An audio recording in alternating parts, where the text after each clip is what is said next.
تعالوا اقول لكم على فسحه حلوه جدا الويك اند ده. اول حاجه تحضروا نفسكم وتعالوا معايا على سكي ايجيبت. الناحيه التانية كده من اكتوبر نتجه على مول مصر ونبدا نجهز. احنا لبسنا كده واستلمنا كمان لوكر عشان نحط فيه كل حاجتنا. جبنا التيكتس عن طريق وفرها، والتيكتس بتاعت الاطفال هتشتروها من هناك هتكون اوفر كتير جدا ليكم. المكان حلو قوي من جوه وواسع وحلو جدا، وفيه اكتيفيتيز كتير قوي. وعلى حظنا الساعه 6 جت كان ميعاد البطاريق.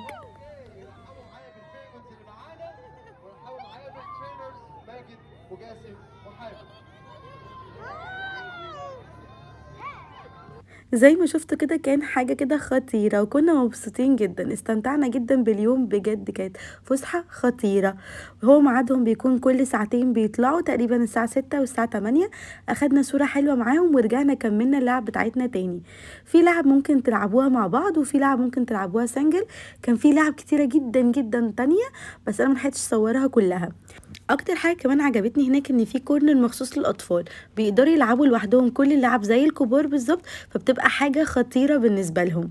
كمان بقى قعدنا نتصور كام صوره مع التلج كده ونرمي مع بعض، وبيكون مع التاكت صور بروفيشنال ممكن تصوروها هناك زي الصور دي. اجهزوا للتلج.